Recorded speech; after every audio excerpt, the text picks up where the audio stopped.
Okay, so today we're going to start sat up in a comfortable position. I'm going to go for cross-legged, but as always, if that's really uncomfortable for you, you don't have to stay in a cross-legged position. You can kind of sit any way you like. And we're just going to start by taking the hands down by the sides, and we're just going to do some movements with the arms. So it's kind of up to you how big they are, but we're going to reach up towards the ceiling and then interlock the fingers with the index fingers facing up and then straight down in front. And then reaching back up the way they came and going back down. And we're going to do this a few times. So it's a pretty simple movement once you've done it a few times. Reaching up, interlocking the fingers, straight out and down and back up. And obviously you can go at your own pace, at a pace that works for you and how things feel for you. And we're going to start to move with the breath. So we might inhale and exhale with each movement, or maybe that's a bit fast. Maybe you want to do 2 movements with an inhale. It's up to you.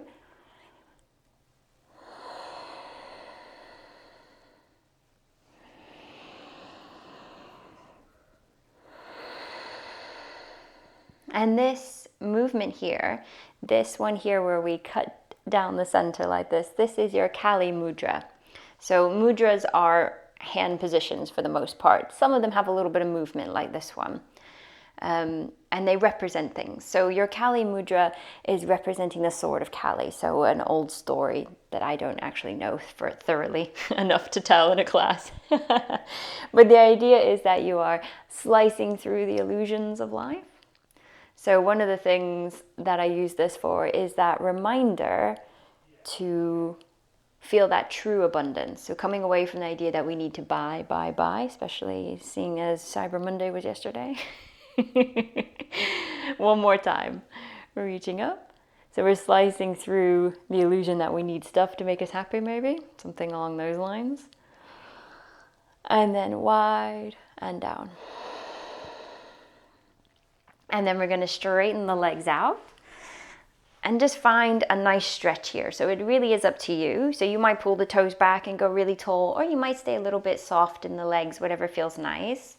And we're going to take a big deep breath in and then fold forward. And if the toes are way out of reach, don't worry about that. That's not important. You can let the hands come down wherever they want. So maybe onto the legs or onto the floor.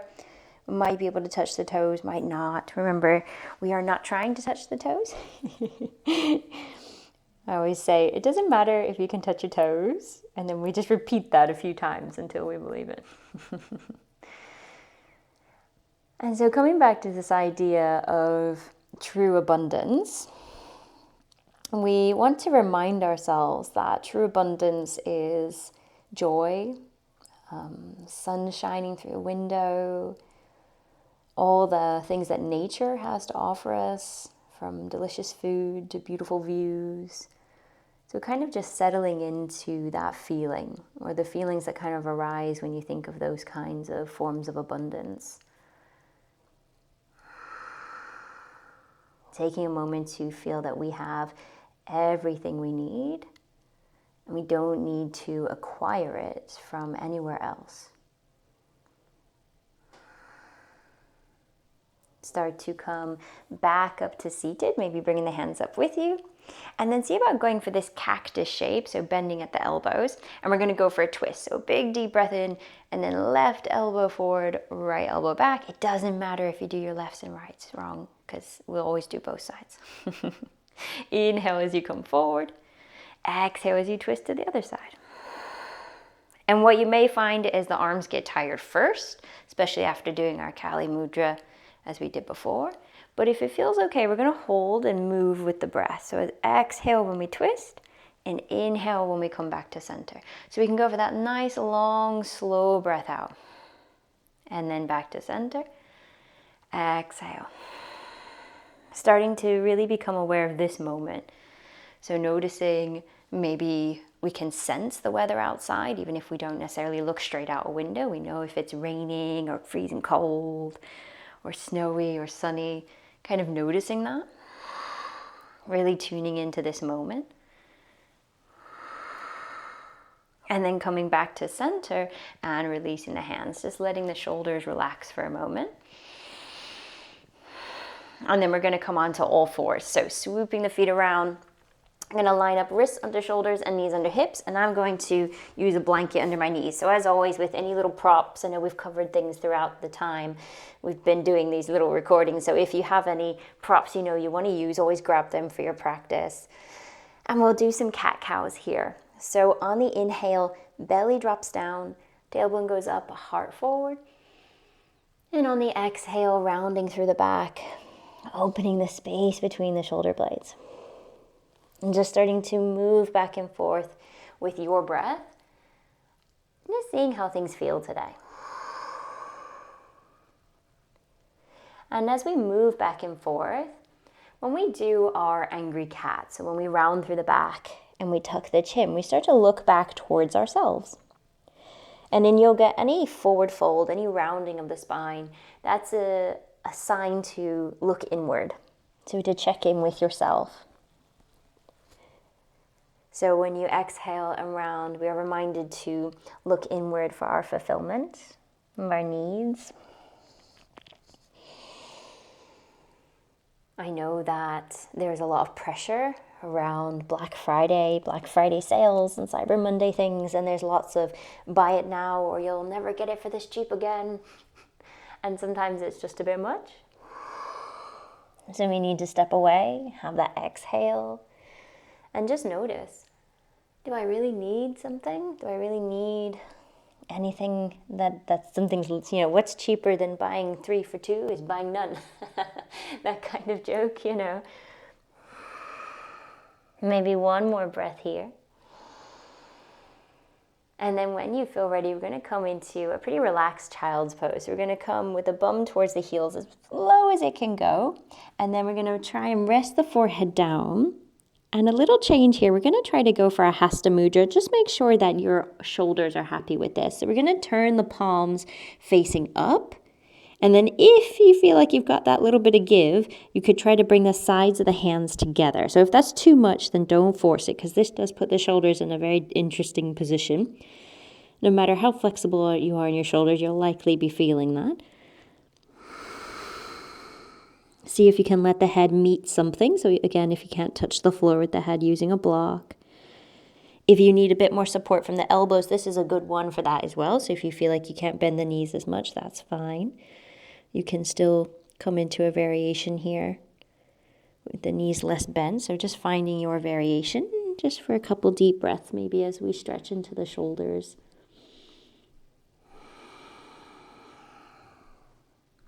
In our Hasta Mudra, the hands open and the palms facing up. This is a representation of letting go, open to give and receive.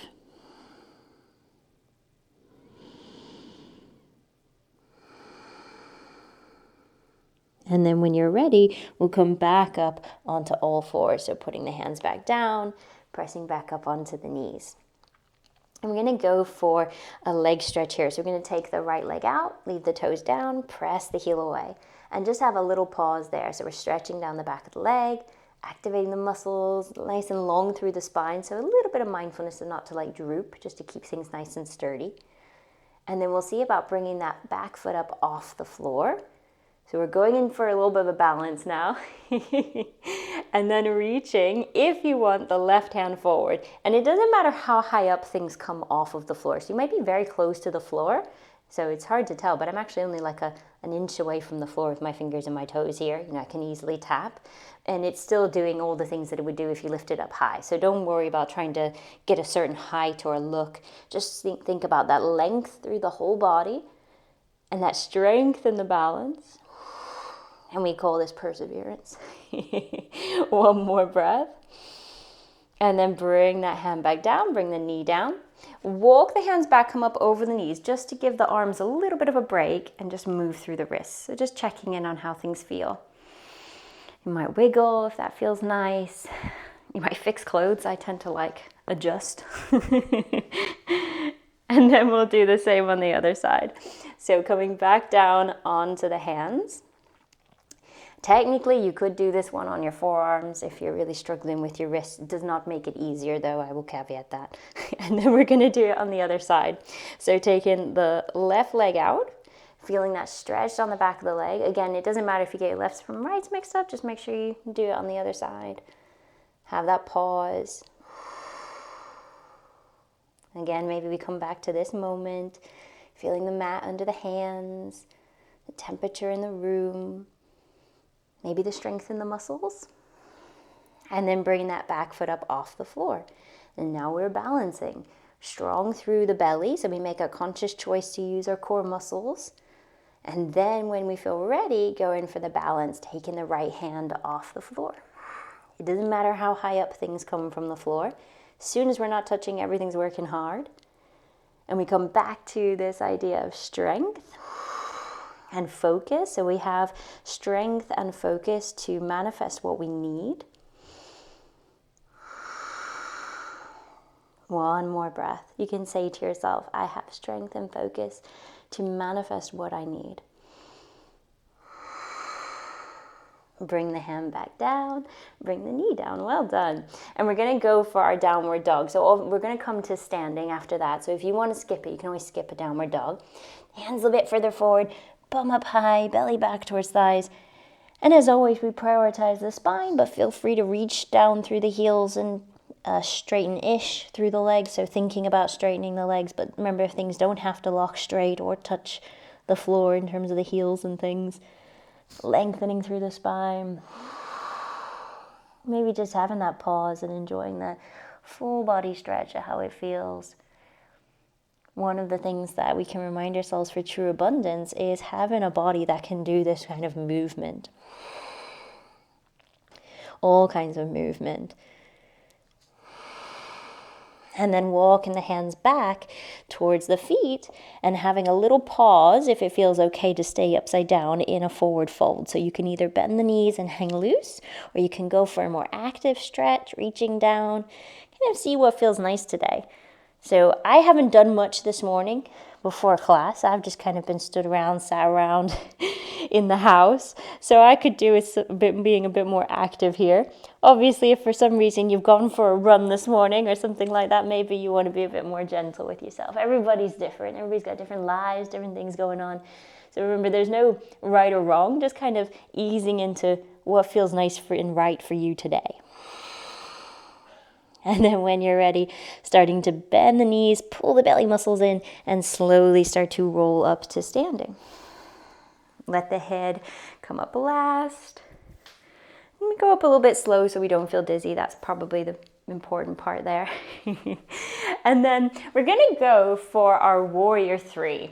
So this is a balancing pose.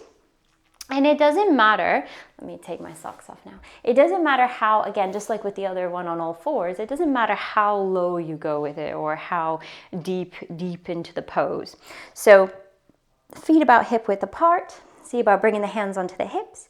And then we're going to shift the weight into the left foot and take the right foot a little ways back and just let the toes tap down. So here we're already balancing.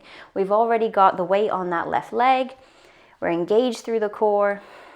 And then what we don't want to do is just go down. We want to keep the head lined up with that back foot. So we kind of want to pivot over the standing leg. And as soon as you start pivoting, you go, yep, I'm balancing. And the wiggles will happen. So we've got to find that drishti point. So something at eye level, probably on the floor a bit in front of you, that isn't going to move. And we try to hold the pose. Again, we come back to this idea of strength and focus. Focus and strength.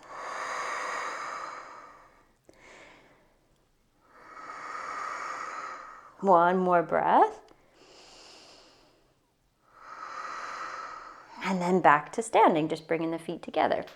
And then have a little movement. So I tend to say, we'll wiggle. See how the, muscles burn. Give them a little love. And then we'll do the other side. So right foot takes the weight. Again, find your drishti point, something you can stare at. Take the left leg back. Zip up a bit through the core. So we're active here. Not all loose and floppy. And then we lean into it. And as we lean forward, the back foot comes up. And it does not matter how low you feel like you're going. If you're really struggling, you can always pop a hand or a finger on something sturdy like a wall. That can give you a little bit of support because you'll still be using all the muscles in the legs and working on the strengthening aspect of the pose. And let's go, if we can do our Hasta Mudra here. So bringing the hands together, palms facing up. Again, a little bit of movement and balance can be difficult, so it's all right if it doesn't quite work. One more deep breath here.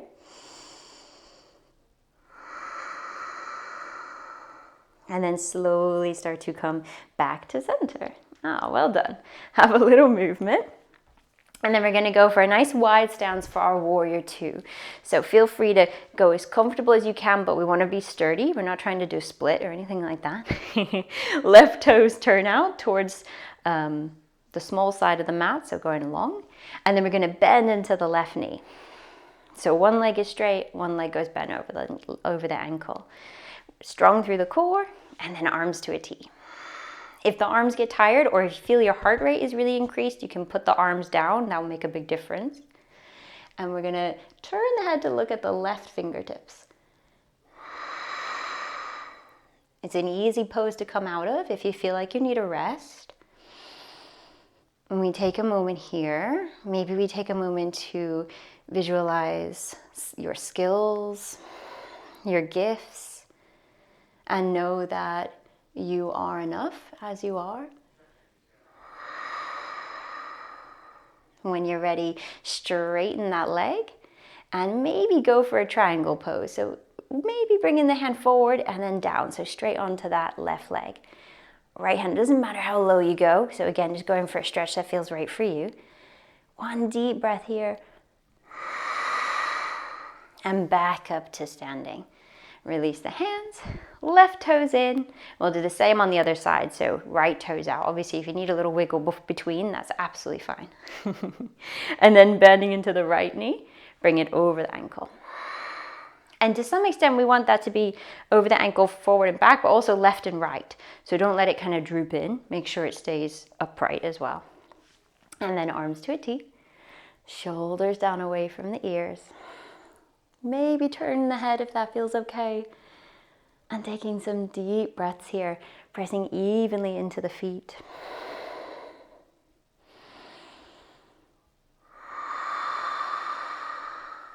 One more breath with that long, slow exhale. Feeling your own inner strength here. And then straightening the leg, going for that triangle pose. So reaching the right hand forward and down. Just being gentle on the hips and how you feel. Left hand reaches up. And then back up to standing. Release the hands, turn the toes in the same direction, and then bring the feet together. Have a little movement here. And then we're going to take a seat. And I'll take you down through a squat, but if you want to skip these are always skippable because squats and knees and hips don't always go hand in hand. So we're going to come down. Let me face you actually. Take the feet a little bit apart. Reach the hands forward. And we're going to see about coming down so the hands touch the floor. The heels might come up or they might stay down. Whatever feels better for you. My heels pop up with this variation. So my heels are off the floor. Have a little pause there. And usually that's quite a stretch. And then we're going to take a seat back. So we're just going to kind of roll back and take the feet forward. It's easier said than done, that one for sure. And then bring the feet together towards your Baddha Konasana, your bound angle pose. And it doesn't matter how close they get. So it might feel more comfortable to leave them further away. There's no rule that says they have to come super close. And you can either hold the feet if they feel close enough or the shins. And we're going to lengthen up through the spine. So it's very easy to kind of really round in this one. So we try to lengthen up a bit. Have a couple deep breaths.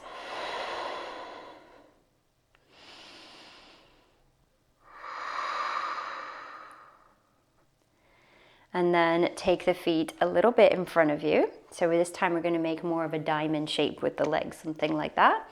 This usually allows us to round a little bit more. So once you've done that, see about kind of rounding down towards the feet. If the floor still feels quite far away, definitely use the hands. There's no problem with popping the hands down, using them for support, allowing the head to start to go heavy. And depending on your own flexibility will show how low you go. So it doesn't, again, it never matters how low or deep you go into poses. If you're quite flexible in this way with the hips, you might seem to go quite low and really rest down. And this is your tortoise pose. So we want to find ease here. We're not pulling ourselves down, just letting gravity be enough. And we start to, again, come back to the breath.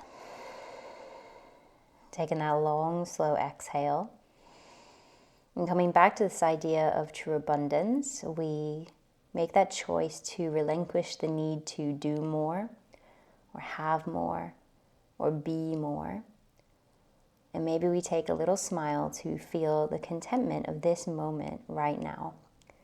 Nowhere to go, nothing to do, just having this time, this pause.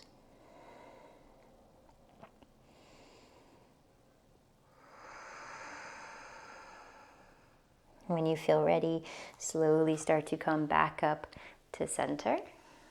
Bring the knees up with you. Maybe have a little movement. And as always, thank you so much for joining me for the yoga. And I will stop the recording now.